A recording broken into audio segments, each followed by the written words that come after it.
Hi everybody, this is Kimberly with Starfish Design Embroidery Group. Today we are doing a video on the Wendy Clutch.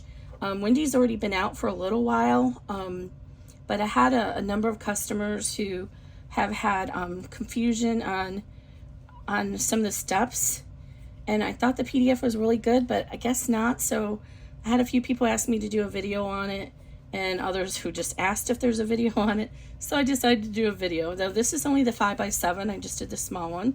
And I did, I'll show you in the video how to, set up the focus fabric if you're using it.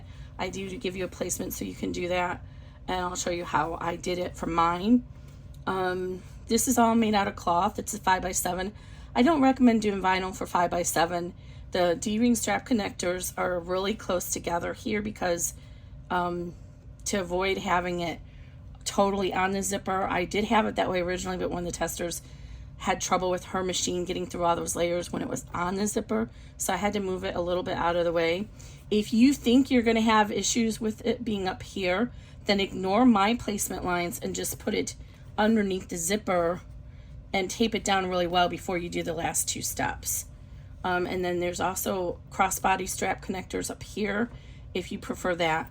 I did use a 1/2 inch D-ring strap connector, but I don't recommend doing that if you are doing the small bag because it was really tight when my presser foot came around. So I'd recommend only doing a 1/2 inch, or like I said, move it down here. Yeah. So with the bigger bags, this positioning is a little bit different. What else do I have to say? I don't know, I guess that's it. So this is, oh, I know what I had to say. This bag does not have top stitching on these lines because it would have changed the look I was going for, so I purposely did not do that. So with that in mind, be very careful about what vinyl you choose. And I'll say this in the video as well, but I'm going to just reiterate it now.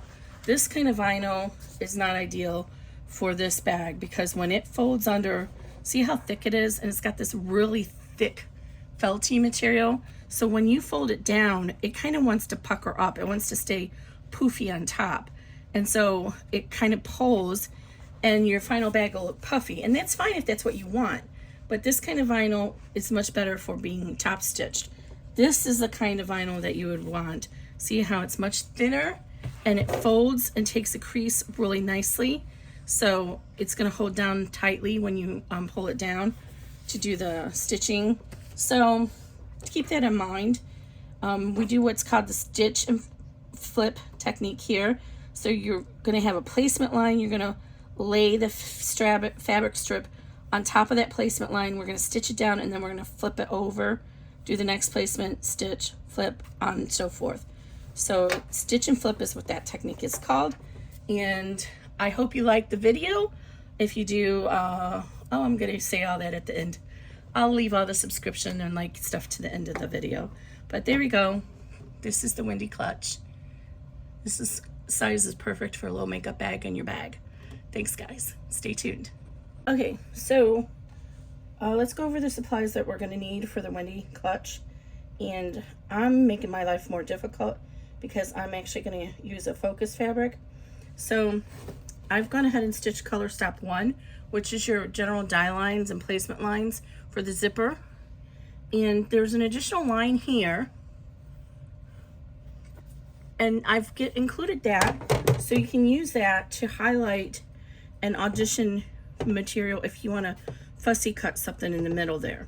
So I want to get this piece, which is Edward Scissorhands, and I want that fussy cut so that I get as much of his hair in here and his face as I can.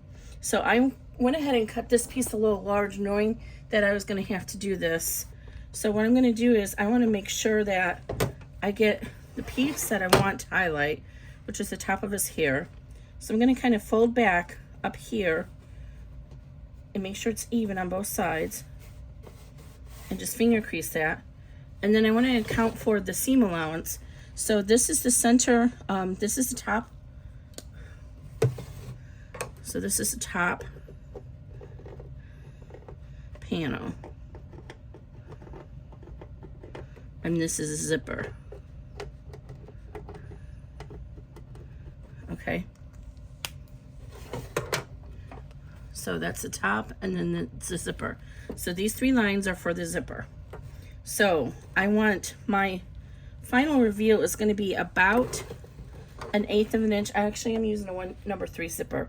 So it's going to be about 1/4 inch underneath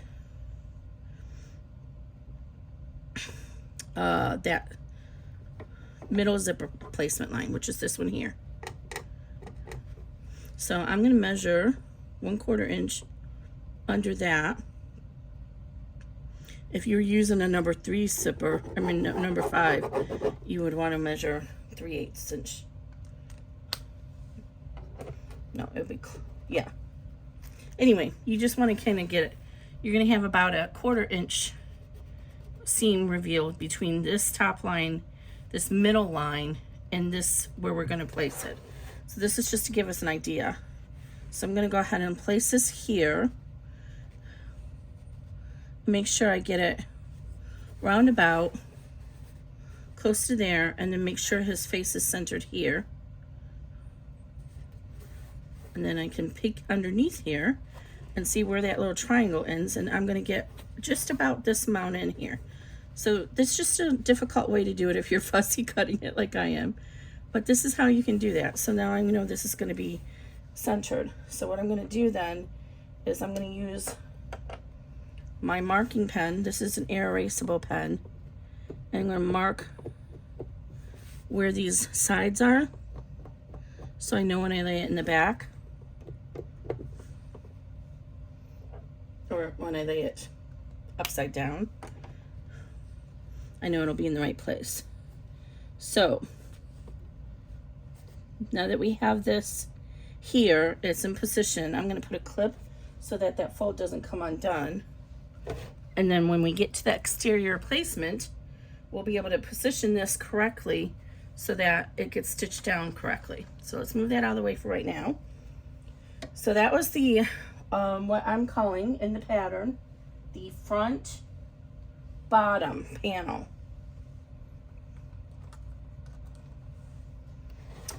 This is going to be the front top panel right there. And then we have these strips for the bottom applique, and there's 4 of them. So I'm doing mine. They're going to get stitched the left side first. So I'm doing the blue and then the purple, and then the right side I'm going to do the purple and then the blue. Oh, is that what I wanted to do? Yeah, I think so. You can do it however you want. You can use all 4 different colors. You could give it a Star Trek theme by doing it like this, but I didn't cut my fabric for that. So I cut it with the assumption of doing it like this. Okay, and this seems to be the piece that confuses folks, so we'll go over that in detail. And then we need a back panel. And then we need our 2 main lining panels. So I've starched these. It's really nice to do that. You can get a nicer finish. And then this, all these pieces, I've used Decoville Light on, or I'm sorry, not Decoville Light, Sofuse Plus. And what I've done is I've left the Sofuse Plus out of the seam allowance where it's going to reach the zipper. It doesn't really matter in cotton because this is thin enough, but on vinyl it really makes a big difference. So, and then you'll see here on this panel, it's important to note, this panel is going to go like this, right? So it's going to be up here where this top panel is, and we're barely going to see any of it. I cut it much larger just to be comfortable. So we want the leftover seam allowance right here on the bottom part of this panel, because that's where it's going to be reaching to the zipper. We don't care about the exterior. All right. So that's that, and then we need, I'm going to do the wristlet strap option. You'll see on the bags there's a strap option for here and here, and then here and here. The 2 sides are if you want to do a wristlet strap, and the top is if you want to do a crossbody strap. So I'm doing the wristlet strap. So I took a 3" by 3" strip of fabric. I folded to the center to mark the center, and then I folded both long edges into the center. And then I put a 5/8 inch strip of So Fuse Plus in the middle, just one strip, just to give it a little bit more body. If you don't think your machine can get through all these layers, then you can skip that step. If you have a sewing machine, it's nice to go ahead and top stitch this down on both sides. It looks nicer, but a lot of people don't have a sewing machine. So I'm going to show you both ways to do the zipper, and I'm actually going to do a number 3 zipper because I don't do them very frequently. My PDFs always have the number 5 zipper. So I've recently started adding instructions on how to do both in the PDF, and so I don't know if it's going to help folks or not. So let me find some zipper tape. That's number 3. I'm sorry, number 5. And we're going to do number 3. So if you're doing a number 5 zipper, and the difference between the number 5 and the 3 is how wide the ribbon is and how wide the teeth are. So the number 3 zipper, which is the blue one, has the teeth are 3 millimeters wide. The number 5 zipper tape is the teeth are 5 millimeters wide. And also, generally speaking, the number 5 zipper tape is going to be 1.25 inches wide, and the number 3 is going to be 1 inch wide. That mileage varies based on the vendor. I've had number 3 zippers that were only 7/8 inch wide, and I've had number 5 zipper that was either 1 1/8 inch wide or even 1 3/8 inch wide. So it varies. So that my pattern will work with all different sizes of the zipper width. With assuming, make note, it needs to be a polyester nylon zipper teeth, not metal and not resin. So the way that mine works, my pattern, why you can use both a 3 and a 5 with the same file, is how I distribute the zipper teeth. So the middle zipper line on the placement line you're going to use for the number 3 zipper, or I'm sorry, the middle line is going to be used for the number 5 zipper tape. The number 3 zipper tape, you can ignore that middle line and just focus on the external 2 lines. So let's look at the number 5 first, since we're going to do the number 3. And I don't have the zipper pull on here. I'm just showing this as an example. So with the number 3 zipper, I keep messing myself up. I am so sorry. Number 5 zipper tape, what you're going to do, I always start at the right hand side and anchor it down. So what I do is I position it. And how you know where to measure, where to line this up, is you see how you can see the line behind the zipper, the middle line here? That's actually the place of where the zipper opens, the teeth open. So you're going to center that line, or it's a negative space really, but you're going to center that over the center zipper line. So I always like to start on the right hand side and tape it down, and I use 3M transport tape, which is a medical tape, but it doesn't get a lot of residue on the needle. It will over time, but you can clean it with a rubbing alcohol if you get too much, but you can go through it and it's usually pretty okay. So what I do is I go ahead and I have it come out about 1/2 inch beyond this line, beyond the end of the die line, and then I tape it down to anchor it on this side.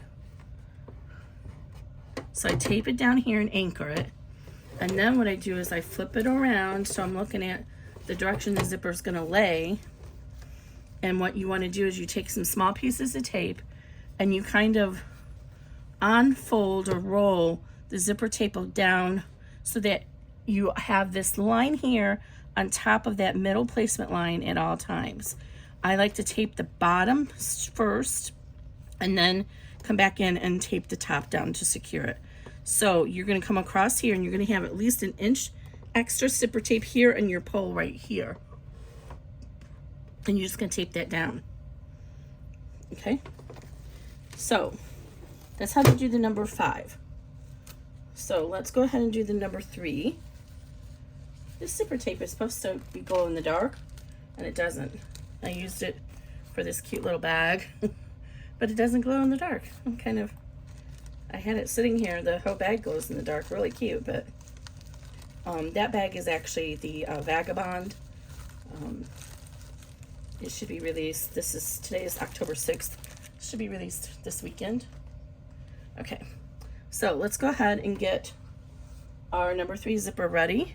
And I have these little poles.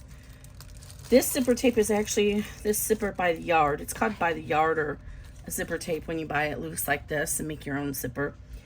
It was sold by Kam Snaps, but I don't see zipper on her site anymore, so I'm not sure if she's stopped selling the zipper by the yard or not. But she had a she's when I first got started with zipper by the yard was with Kam Snap. Well, now I'm into all these fancier kinds and all the different vendors. I got it all. I got a little addicted. Okay, so adding the zipper pole is not part of the discussion here, so I'm just going to add it on really quickly. But basically, and it takes a lot of practice. It took me probably at least a year of using a fork to do it before I could do it without a fork. But you basically want to just separate it about an inch, and you put the pole in on one side, and you kind of push it in as far as it'll go. It'll stop. And then you kind of bend this one, the other side, like this, and tilt it in at a 45-degree angle. And you want to make sure that they're even across the top. And then what I do is I just set it on the flat surface, and I hold down each side with my fingers, and then pull. And this usually works.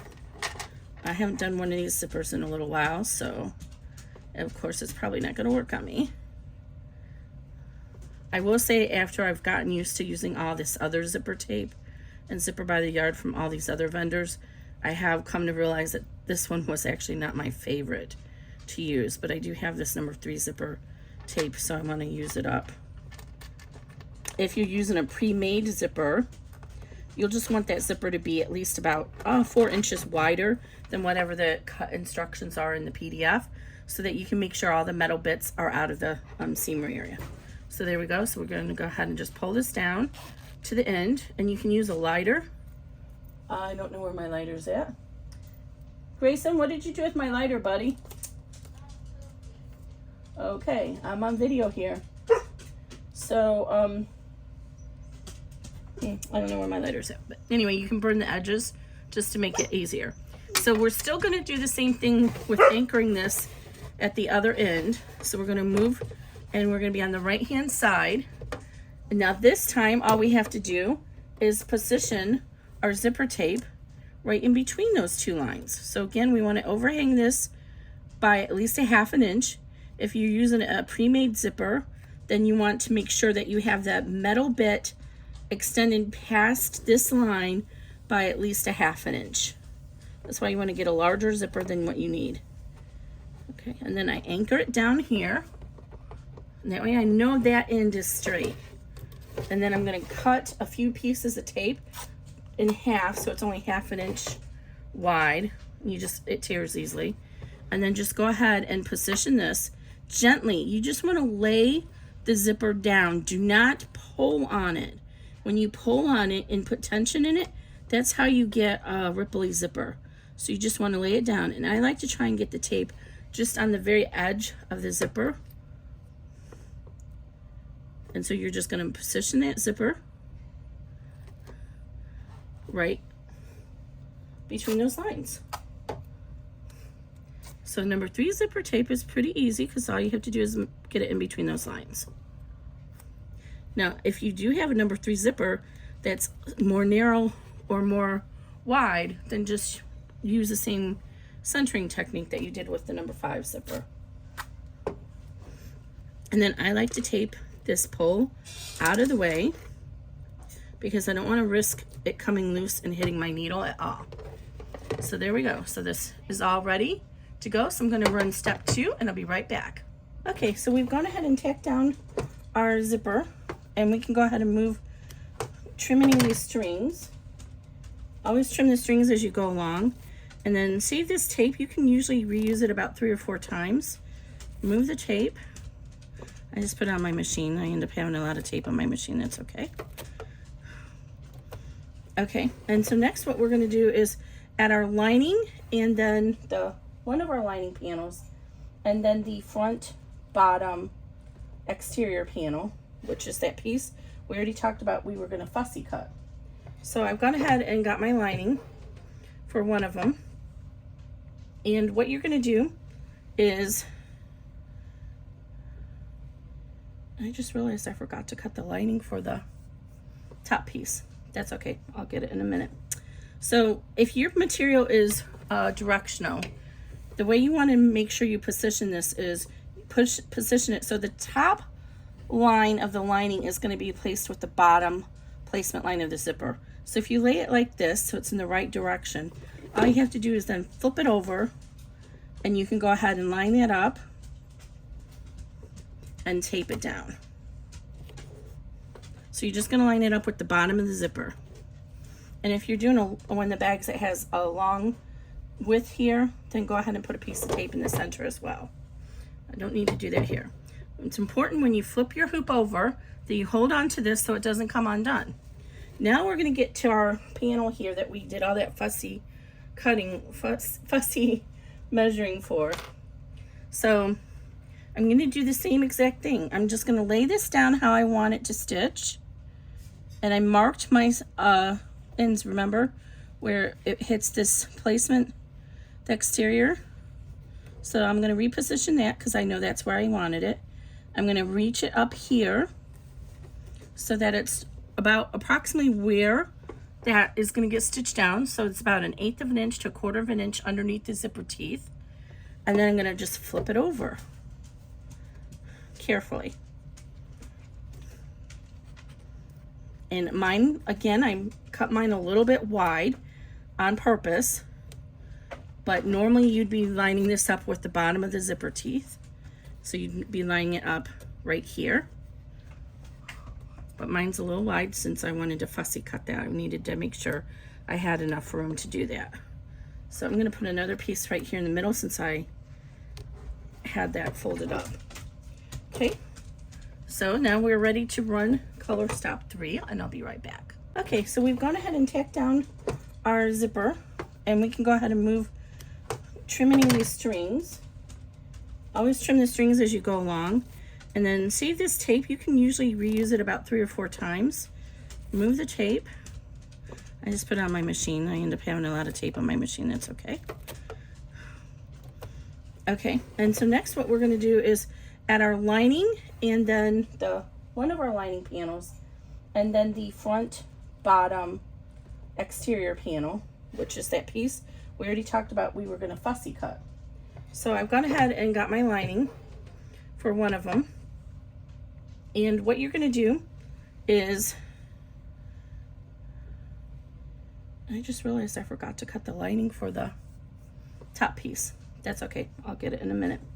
So if your material is directional, the way you want to make sure you position this is position it so the top line of the lining is going to be placed with the bottom placement line of the zipper. So if you lay it like this so it's in the right direction, all you have to do is then flip it over, and you can go ahead and line that up and tape it down. So you're just going to line it up with the bottom of the zipper. And if you're doing one of the bags that has a long width here, then go ahead and put a piece of tape in the center as well. I don't need to do that here. It's important when you flip your hoop over that you hold on to this so it doesn't come undone. Now we're going to get to our panel here that we did all that fussy cutting, fussy measuring for. So I'm going to do the same exact thing. I'm just going to lay this down how I want it to stitch. And I marked my ends, remember, where it hits this placement, the exterior. So I'm going to reposition that because I know that's where I wanted it. I'm going to reach it up here so that it's about approximately where that is going to get stitched down. So it's about 1/8 of an inch to 1/4 of an inch underneath the zipper teeth. And then I'm going to just flip it over carefully. And mine, again, I cut mine a little bit wide on purpose, but normally you'd be lining this up with the bottom of the zipper teeth. So you'd be lining it up right here. But mine's a little wide since I wanted to fussy cut that. I needed to make sure I had enough room to do that. So I'm gonna put another piece right here in the middle since I had that folded up. Okay, so now we're ready to run color stop 3, and I'll be right back. Okay, so we've gone ahead and done their top stitching, and you see how that does on the lining, which helps keep the lining from rolling up and getting underneath the zipper caught in there. So what we want to do now is move this lining out of the way. And I'm actually going to trim mine down before I do that because, like I said, I forgot to cut a piece for the top. So I'm going to go ahead and cut this piece off. Should be enough for my seam allowance. Oops, I'm going to leave a little bit more than that. There should be enough for the top. If not, I'll just go over and cut another piece. You're not really going to see this in the top of the bag. So if the selvage is there, I'm okay with that. Uh-oh. Okay, so this is going to get stitched here like so, and then it's going to get flipped up like so, and I'm going to have just enough for this. Perfect. Okay, so we're going to go ahead and fold this up out of the way, and I like to pull it to the other side, make sure it's nice and neat, and then tape it or pin it together with the stabilizer so it doesn't come loose while we do the next steps. Because if your lining comes loose and gets underneath there, you're going to be very sad. So what we're going to do now is we're going to run the placement stitch, and I'm going to have to just kind of pull up this thing because I don't want the, I can't really switch back and forth on the thread colors. So to make it show better, I don't really have a color that's going to show any better, I don't think. So we're just going to have to, I'll have to show it to you each step. So what we're going to do now is we're going to run step number 5, and I'm just going to run that while we're on the camera because it just takes us, you know, a few seconds.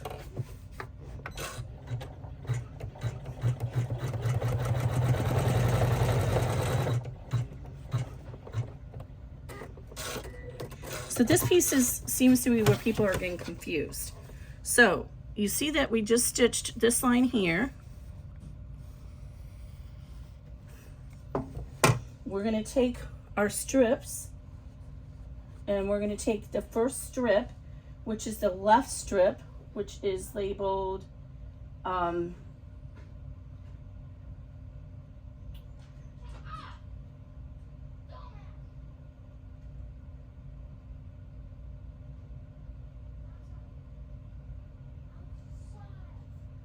I must be looking at the wrong version of my cutting chart. Oh, yeah, somehow I have the wrong file open. When I closed my laptop, it pulled out the wrong file. Sorry about that, guys. Hold on one second.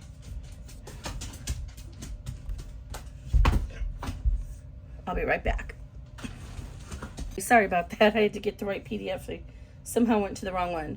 So we're going to start with position.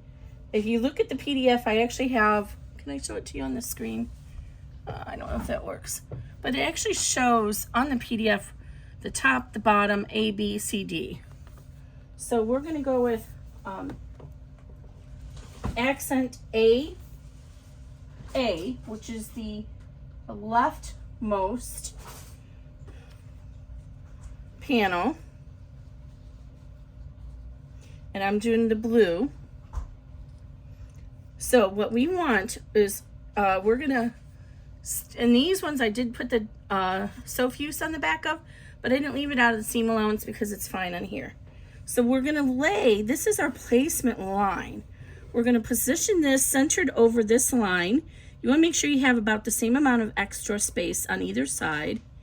And you're gonna position it right on that line and tape it down. We're gonna stitch it on the next step, and then we're gonna flip it or fold it back after that. So we're gonna do that for all 4 of these strips. So again, we're gonna, I wish I had the chalk marker so I could show this to you better. I don't have any chalk markers down over here by my embroidery machine because it's not something I typically use for the embroidery machine. So I can't really show it to you any better. So again, the line is right here. And you're going to lay this equally placed next to it. And then you're going to tape it at both ends. Just like this. So here's our line, and this is right on the line, the edge of it. And then we're going to run step 6, and I'll be right back. Okay, so we've gone ahead and stitched this down, and I need to trim these little tails here.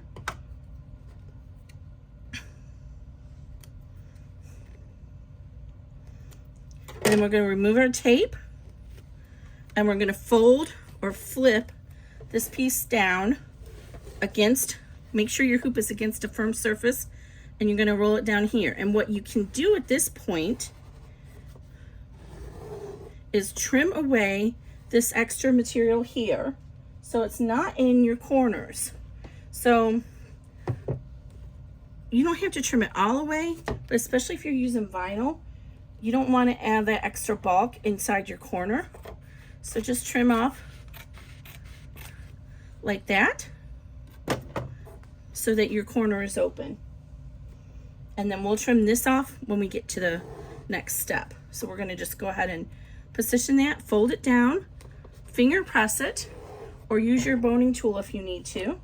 And then we're going to run step 7, which is going to be our placement stitch for our next strip. And I'll be right back. Okay, so I did find some neon orange thread, which will show up for us a lot better on camera. And it's not going to be in the picture anyway, or in the final thing. So now I can go ahead and trim this 1/4 inch away from that seam. And again, we're just about reducing the bulk. I cut the pieces a little bit large so that you guys have plenty of room to evenly disperse it on the side. Because when you're doing these corner pieces or where it's getting cut, you know, on the diagonal, it's a little bit harder to measure those pieces unless you like made a pattern for it. So I make it a little bit larger and then do it this way. So now we want our next piece, which is A, applique piece, section A, and piece B, which, oh, here it is. It's my little purple. And again, we're going to lay this, center it over this placement line. And you can actually go over it just a tad if you feel more comfortable, because you saw that I had a very small seam allowance. Now here, since we're hitting the corner, you want to make sure that you have enough material to cover both sides here. So again, it's cut generously, but you want to make sure when it folds down that you're going to cover. So make sure you evenly distribute that across that placement line. So there's our placement line, and the material is right on top of it. And I'm going to run step 8, which is going to tack this one down, and be right back. All right, so now that's all tacked down. So we stitched it, and now we're going to flip it. And I cut away the tail there. And the same thing as before, you want to make sure you have this against a firm surface. Fold this and finger crease it, or use a boning tool to crease that seam. And then you want to tape this down really well. And I actually need to tape it to the hoop because it's going beyond the hoop over on that side. And that's what it looks like now. So I'm going to run this next step 9 on camera just so it's faster instead of having to stop and go. And it's just going to run the placement line for this side. So one thing you want to keep an eye on, especially if you're using vinyl, when you get close to here, if you are using a really thick material, your presser foot might, depending on how low it is, it might hang on that and push on it. So if you have that issue, make sure you put a piece of tape here I'm using cotton, so that's usually not an issue with cotton. But if you're using vinyl, that could be an issue.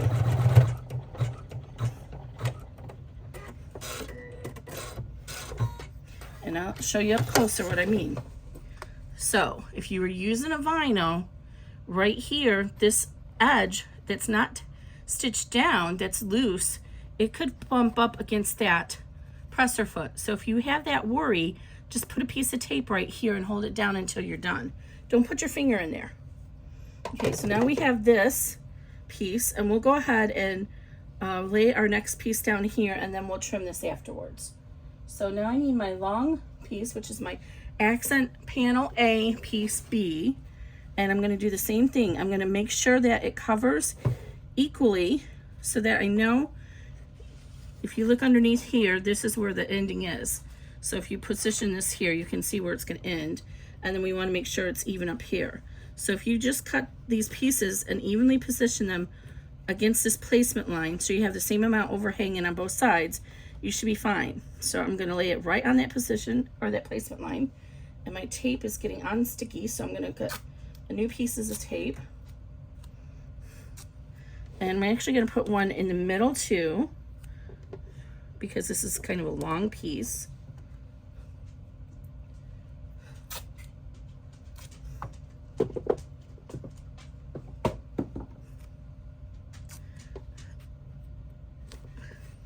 Okay, so it's taped down really nice and secure, and I'm going to run step 10, and I'll be right back. Okay, so there we go. We have our tack down. So we're going to go ahead and fold this open, but before we do, we're going to trim off this section here so it leaves about a 1/4 inch to 1/2 inch seam allowance.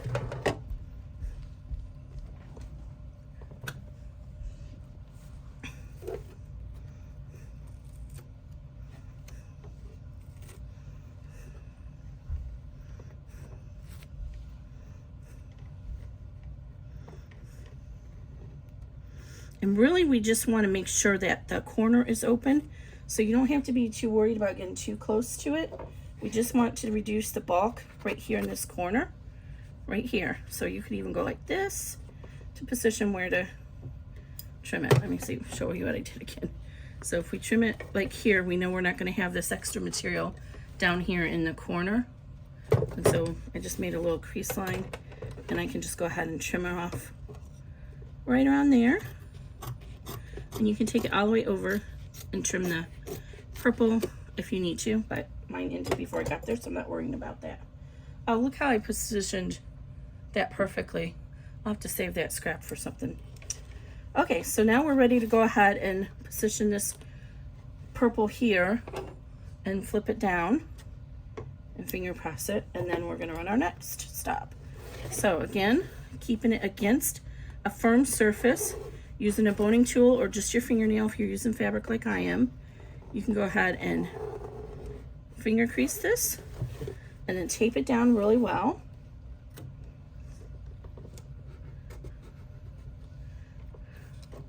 Okay, and I'm going to run step 11 and be right back. Okay, so there we go. We've stitched number 12, which is our placement line now for our last strip, which is accent panel A, piece B. So we can go ahead and trim off this extra purple so it's not in our corner.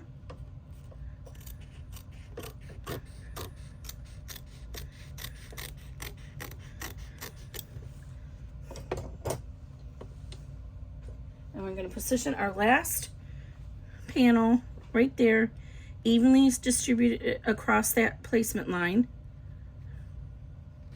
And you're going to have it right on top of the placement line. You can put it right up to it, or it's best to have it right on top.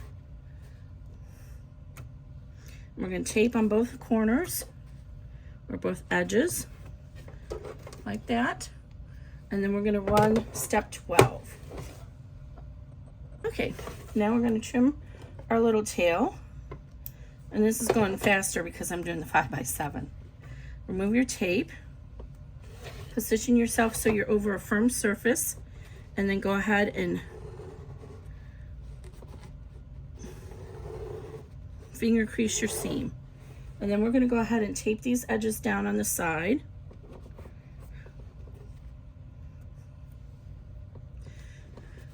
And now you can go ahead and release your lining on the back, because what we're going to do is we're going to baste down these pieces just to make it a little bit easier on you. And you can go ahead and have your lining get caught in that basting. So go ahead and pull it down on the back and tape it down on both edges.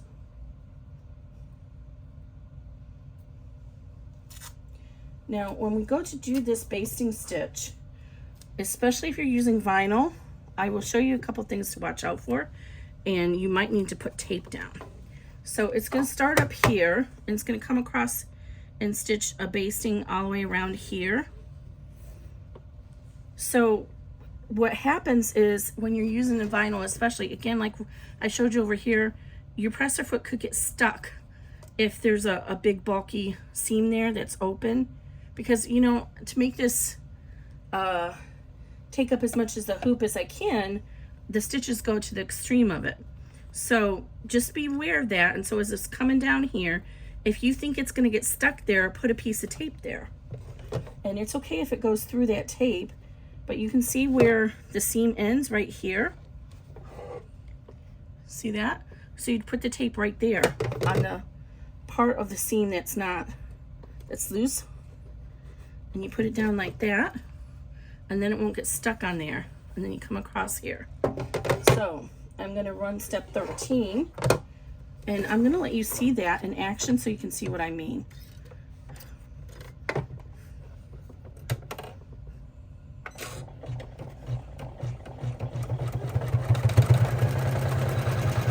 See, it's coming around now.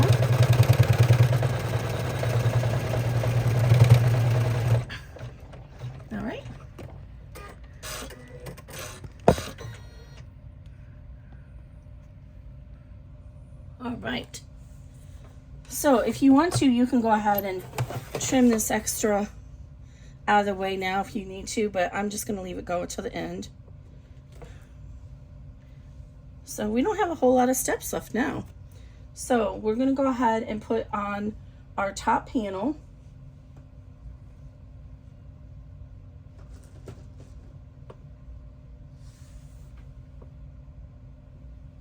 Which is our E2, the exterior front top. And then we're also going to need our lining panel for the back. So again, if you have a directional material, you want to put it in the direction that it's going to go, that it should be, and then flip it down. And this one I didn't really fussy cut it, so I'm not too worried about where that's going to fall. And actually it's probably best to do I did the front first. It's better to add the lining first, but that's okay.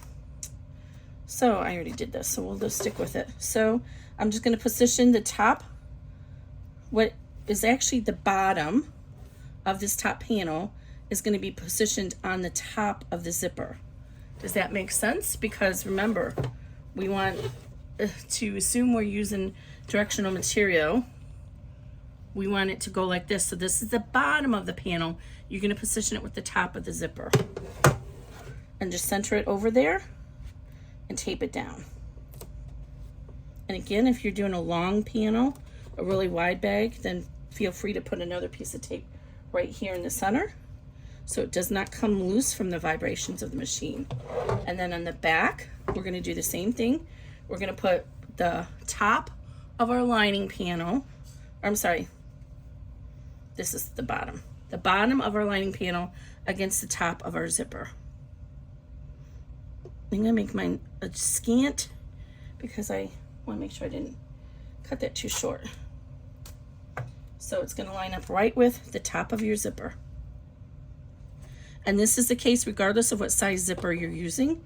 I have positioned or measured the cutting information so that even if you're using a number 5 zipper that comes out here, you'll have enough space.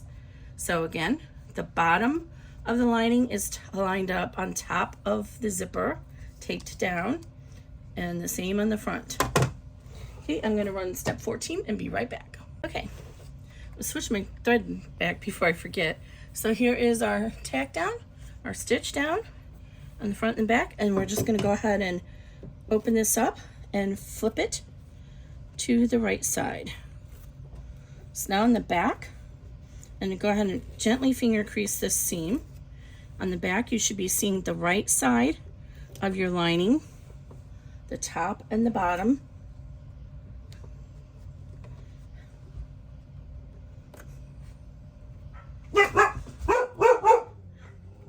Just like that. And then we're going to do the same thing in here, remove all the tape. And again, we're going to use our finger against a firm surface or a boning tool.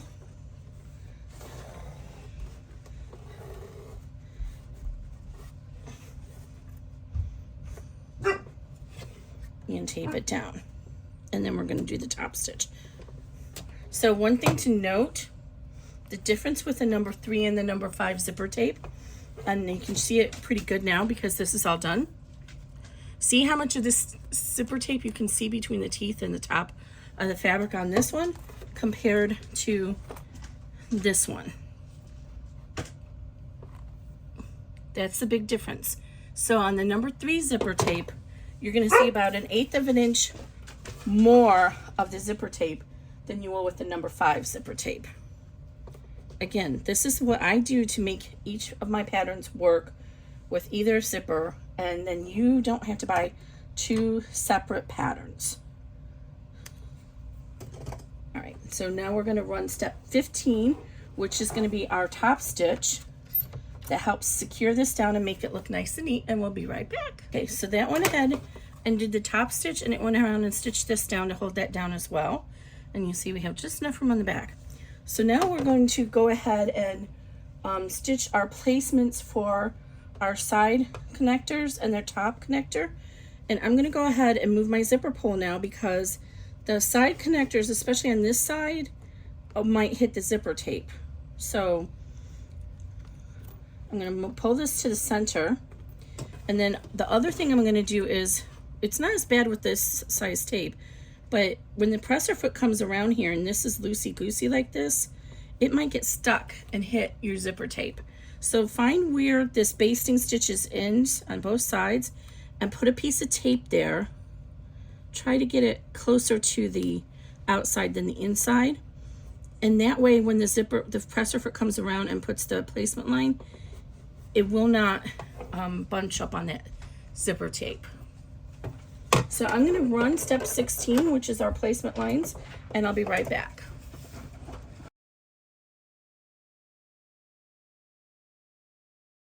Okay, so I should change the thread again, and I didn't. I apologize. But if you see, here's the first wristlet strap. Then along the top, right here and right here is the 2 for if you want it as a crossbody. And then you'll see where here, it did come into the tape, and that's going to be for the left side. So I'm right-handed, so I like my wristlet straps to be on the left-hand side. So I'm carefully going to pull this tape off so I don't remove my placement stitches, which I did anyway, but that's okay. I can see where to put it. I didn't get it all out. Okay. So now we're going to take our D-ring strap connector, and I want the piece that's going to go against the hardware to be the piece that's the interface piece. So I'm going to lay it like this. So that interface piece is against the hardware because that's where the stress is going to rub on the fabric the most. Okay, so, oh, look how, I didn't even do that on purpose, you guys.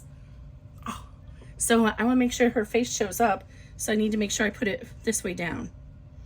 And we're going to put her right over here, and then we're going to tape it down. And now step 17 is the tack down for the D-rings, but I don't like to waste thread, so I'm just going to run this section and then I'm going to stop and fast forward to step 18 because there's no sense in wasting all this thread to stitch all these pieces. Now I normally would like to leave a 1/2 inch extra, but since I got this so close to her face, I'm going to leave a little bit less. So normally I like that overhang of these raw edges to be past the placement stitch by about a 1/2 inch, but I'm going to go a little less just because I want to take advantage of that happy accident of where I put her face. So this is where you're going to put it for the wristlet strap, on this side or this side, or you'd put it here for the crossbody bag. And I'm going to run step 17 and be right back. One thing I like to always mention, usually I'm doing a top zipper bag, and when my machine does the tails, so it's stitched here, and then when it went to pull the tail, it pulls and comes over this way, and then when it gets ready to come over here and stitch this, it goes like this. And right there is my D-ring strap connector. Boom, and it hits it. So what I do on the Janome 500, if you reach all the way in the back where the presser foot lift is, let me see if I can put this up higher so you can see it. If you reach all the way back here where the presser foot lift is, you can lift it and you get a whole ½ an inch more. So what I do is when I hear the thread cutter engage and it stops, I immediately come back here and I raise this, and it'll keep moving the hoop, and I just hold on, don't hit your hoop attachment, but just hold it, and it'll bypass that and not hit your D-ring strap connector or your zipper pull or whatever other hardware you might have. That's just one of the drawbacks to having the 500E. You could turn off the thread cutter and not have those tails, but why would you want to do that? Okay, so we're getting ready to be done with this bag. We're on to step 18. So we need our exterior back, which is E3. And I didn't really fussy cut this. It is what it is. So we're going to lay this. Make sure that your zipper pull is about 3/4 over here. And then this is a dangly one, so I actually want to tape it down so it doesn't move around on me.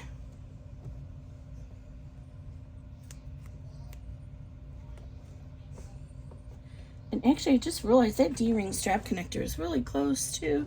I'm going to kind of edge him down and tape him too. Okay.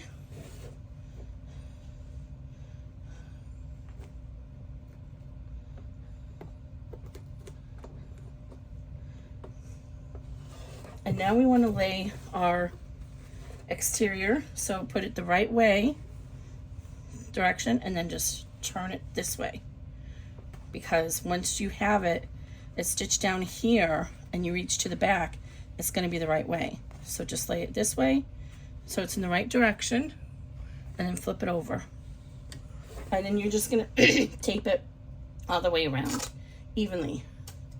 And you'll have your tack downs here to be able to evenly distribute it across. So just look at your basting stitches and make sure you have the same amount overhang on all sides, and tape it really well. You want to tape it really tautly so that you don't have it a loose back. So I'm going to come to the top here, and then I'm going to snug it a little bit as I tape it. So again, I'm making sure there's my top, so I know it's gonna, my basted stitch, so I know it's gonna get caught there. And then I'm gonna tape this down really tight so it's against the stabilizer. And then we're gonna run step 18. And we'll be right back. So here's where we're at right now. One thing I should add, if you're doing a small 5x7 bag, there's not very much room here. I would recommend only doing a 1/2 inch D-ring hardware. I got really snug and close to that. And then here's what the back looks like. So now before we go forward, we need to remove the stabilizer behind the zipper. It's easiest to do it now while it's still hooped. So all I do is I get my seam ripper and I peek it up here underneath the stabilizer so I can see the blade. And as long as I can see the blade, I know I'm not cutting into my zipper tape. And then I just kind of slide it along. and it comes right into that seam. And then when I get to the end here where the seam is, I kind of push down with the stabilizer, my thumb, and then I do that, lift it out. And then I flip it around and use tweezers or with your finger, hold this piece of the stabilizer that's loose, and you're gonna do the same thing. You're gonna get the seam ripper under there so you can see the blade, and then just go along slowly and move your fingers if you need to with it to keep holding this stabilizer in place. When you keep that tautness, it allows you to get right close to that. And then when you get down here at the bottom, poke it through. You don't want to cut that stitching like that. Now for the sides, I prefer to use the applique scissors. When I've tried to do it with the seam ripper, a couple of times I've cut into my lining. So I just go ahead and get the applique scissors and trim it with those. Just like that. I got you guys too high up again. Let me lower you a little bit. There we go. All right. I missed a little bit there.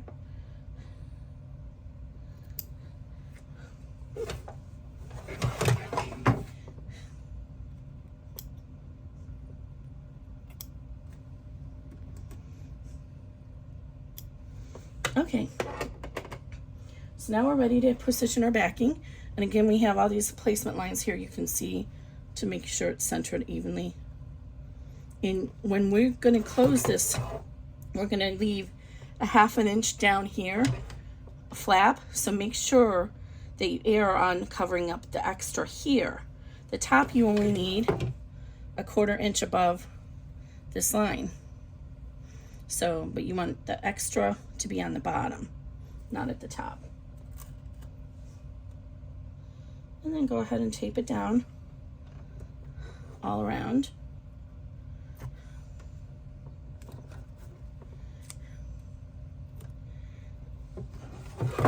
And try and make sure it's taped tautly because you don't want your lining to be too loose. Okay? So now we're going to run step 19, which is actually the last step, because the 20 is just to make sure that the hoop doesn't return to center and get stuck on any of this hardware. So I will be right back after step 19.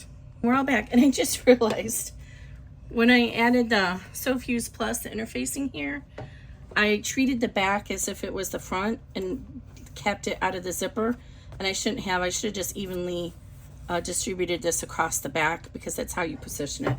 So just be aware of that if you use an interfacing. It's fine. This is just the back, and there's enough fabric here that the bag is going to have enough body. So now we're all done. This is what the back looks like. You see we have the opening here to turn the bag. So we're going to go ahead and we'll start at the back, and we're going to remove all the tape. It's easier to do that now than when the bag is loosey-goosey in your hands and you're trying to trim it. At this point, I don't try to save any of the tape. It's got a lot of linty fibers from the fabric, and I'm tired.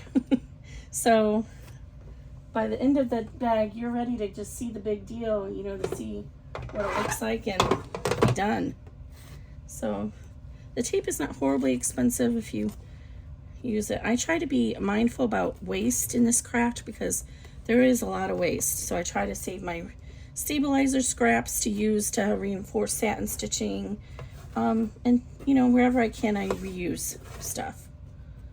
But the tape is a little bit, usually you only get a few shots out of it and then it's going to be in the trash.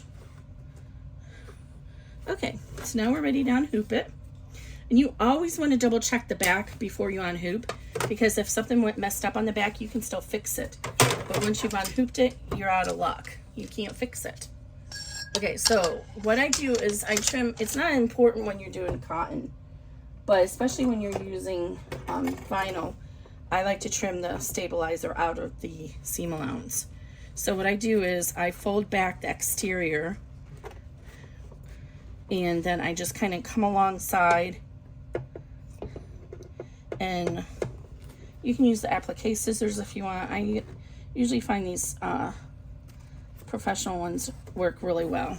So just as you go along, just kind of glide it along and just make sure you don't cut into your lining or your exterior.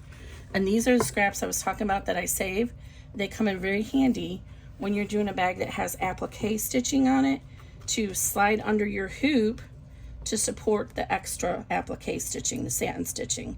Because usually you don't want to do that with just one layer of stabilizer. You need that extra stabilizer behind it to help hold those satin stitches. And you just want to go slowly so you don't cut into your lining. It's like here I'm pivoting to the top. And it's much harder to make an effort on these small bags to save all these scraps, but you would be amazed at how often I have satin stitching that's the width that I need it. So I just pile them up over here on the side of my cutting table, or whatever you want to call this, my cart, and hold them steady until I need it. Now, one thing to remember is we left that extra hangover for our D-ring strap connector, remember that? So when we go to trim this, you want to make sure you don't trim that off. So what I like to do is I like to go to the back first, and I like to do a little notch here like this so I don't forget.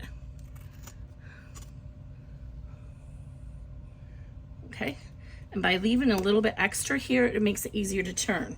And then I like to go where my D-ring strap connector is, which is where it's right here. So I don't want to cut that off. So what I'll do is I'll come over here, and I'm going to pull that D-ring strap connector to me, and then I'm going to trim this piece here to my 1/4 inch seam allowance. Now in this case, I went narrow on that D-ring strap connector, so it is actually only about a 1/4 inch, but normally it would be a 1/2 inch wide. And then you would do the same thing here. You pull that D-ring strap connector to your other side, and then trim the seam allowance behind it a 1/4 inch.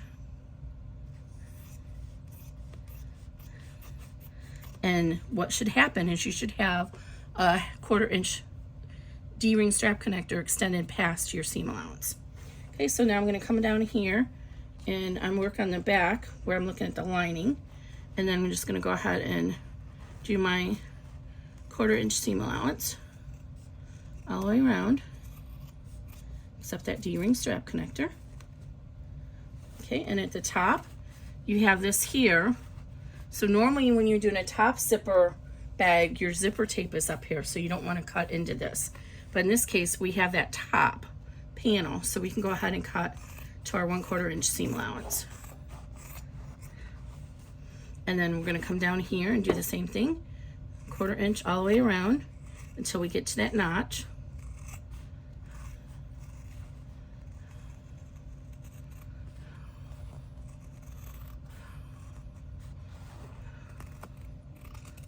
All right, now we only need our lining to have that extra notch.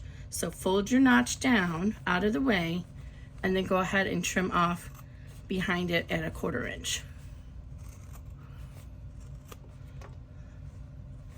And then the notch, you really only need about a 1/2 inch more, so you can trim a little bit of that off. Okay, so let's go ahead and toss all this in the trash.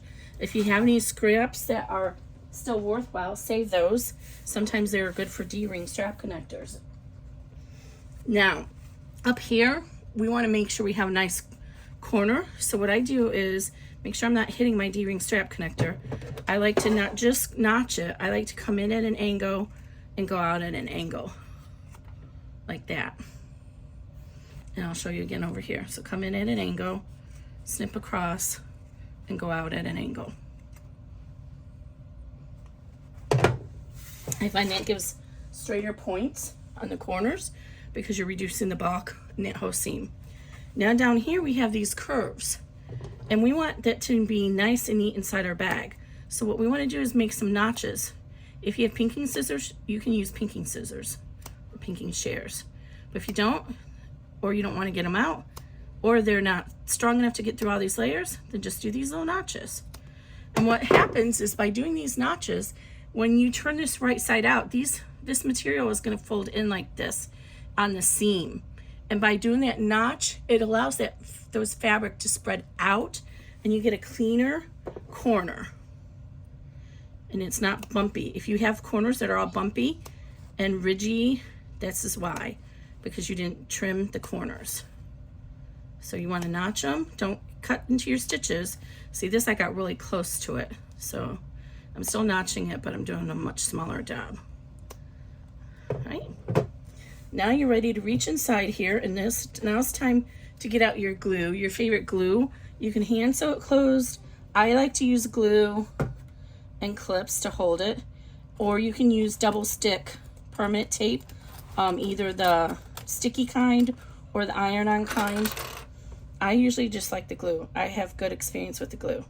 So I usually reach inside here and I start at one of the exterior corners and just gently push it through to the opening.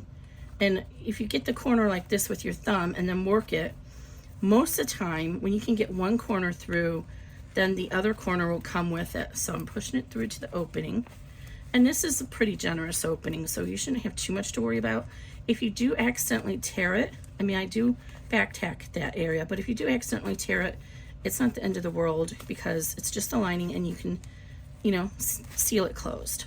So then work that corner out. All right. And then go ahead and work on pulling this way, and this corner will usually come through it with you. Usually. It's not right now, but so I'm going to push that corner through to that opening. And now it's going to come through the rest of the way. So there's not a race to do this. You take your time. The longer you take, the better your results are going to be. You won't have to have as much wrinkling, and you will have no tearing on your lining.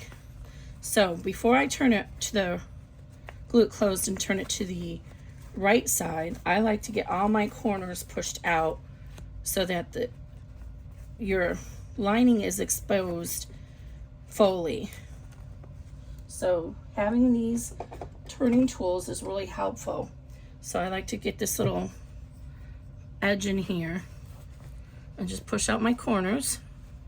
And I did forget to mention, I do the lining, the final stitch is slightly to the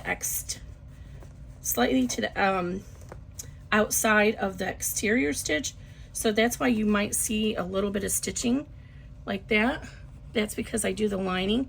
When you're doing vinyl bags, especially, when you do that little technique of adding that extra strip of stitching just to the outside, like 1/16 of an inch to the outside of your exterior, it helps to reduce seeing the stitches in the vinyl seam. So that's why I do that, if you wonder. Okay, so then I'm going to go ahead and work this corner out. This is an extra few seconds to do it now, but in my experience, I find if you take the time to push the corners all out now while it's the lining side out, when you do turn it all the way to the right side, it's much nicer. And so you can go ahead and reach in there and push the zipper the rest of the way open. And this one thing I don't like about these zippers, they seem to lock, and I always have a hard time getting them to open the rest of the way, which is probably why I stopped buying them anyway. So it's a little awkward to get them to open all the way. Sometimes it helps if you start to pull it closed again. But in this case, I'm not too worried about it because we have a large opening here. Okay, so we got that nice and ready to go. So this is how I always close it. I go ahead and fold in the loose piece that's not got any stitching on it. And I like to get that just so it's just a tad under this seam here. So it's really not even with this, because that way when we pull it tight, it'll tighten the lining up. So it's like maybe 1/16 of an inch underneath. So then I finger crease it across. And then I'm going to get my glue open and get my clips ready. And then what I do is I push the rest of this in and fold it on the stitching.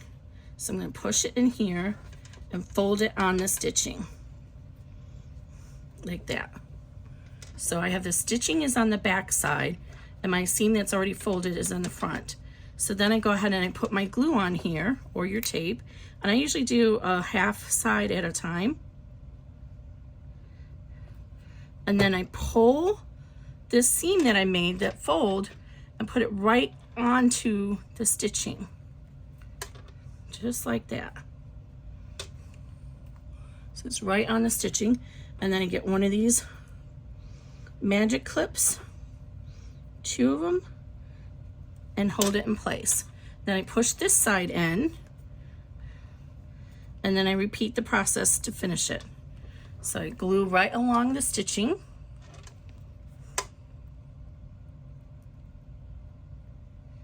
And sometimes you do get the glue on your hand.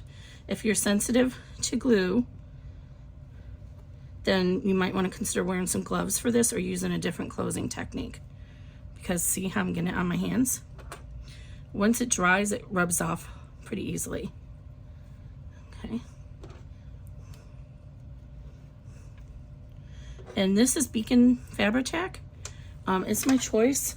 I'm not sponsored by them, but it dries really fast. It sets up so that you can turn the bag the right way within less than a minute, and then it fully cures in about 24 hours. So that's why I really like it. It allows doing these in the hoop bags really quickly. And you can see the glue's already dried on my fingers, and I'm just rubbing it against itself and it comes off.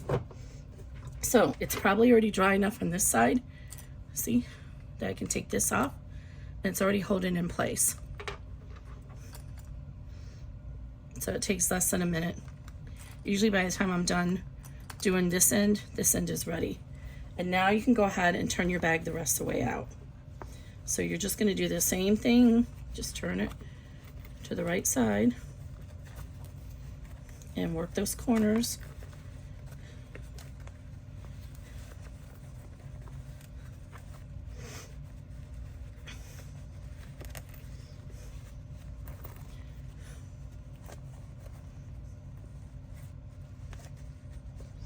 Then get your little turning tool in there and push out your corners.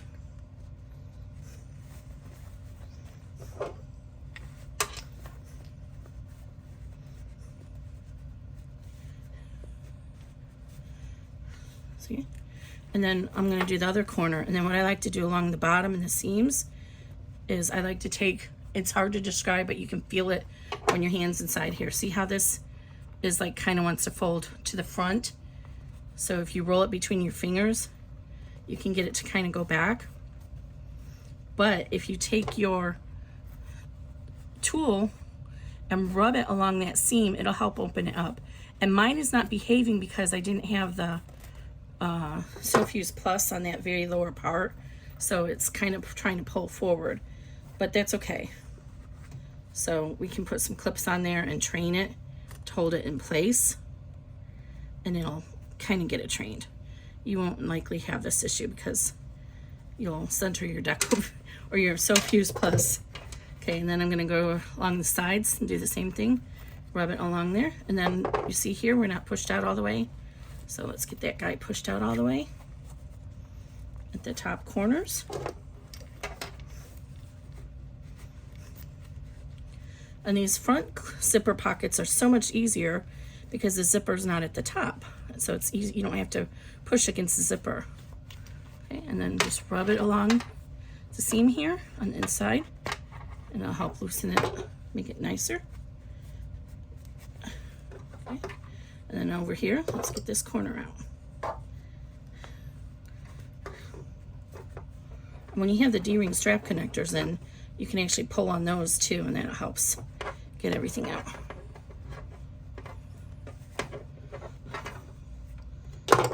And I missed a strap there.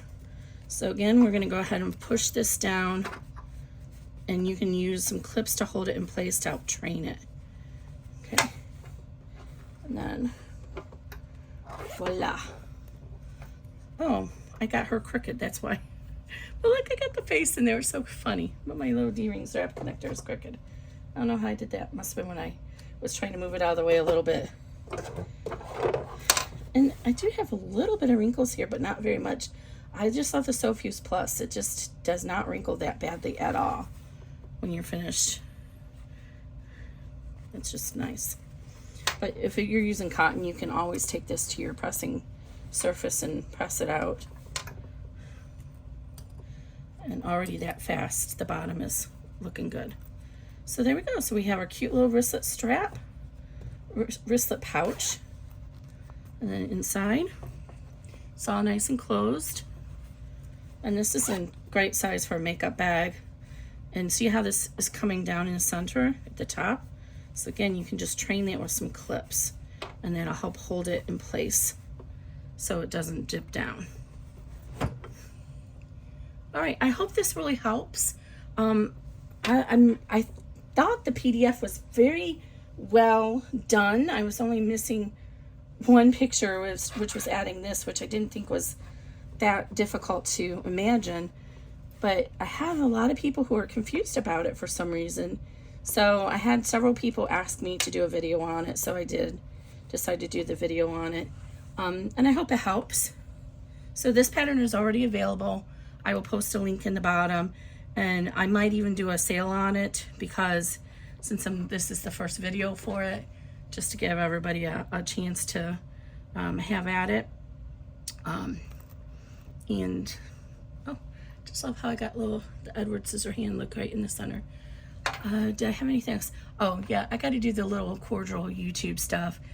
Make sure you hit the little subscribe button down here, somewhere down here.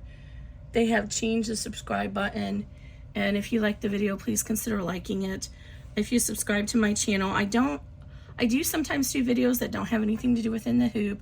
That's just something else. I've been working on a zipper, FYI kind of zipper video, which mostly is what I showed you already at the beginning of this video, talking about the differences between the zippers. But I don't always go into that level of detail in all my videos, so I was planning to do a full video for that.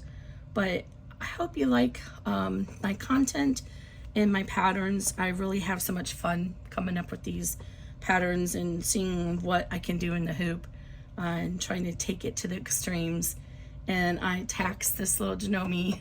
She has done so much work for me. She's a workhorse. But anyway, thanks so much, guys. Have a good day.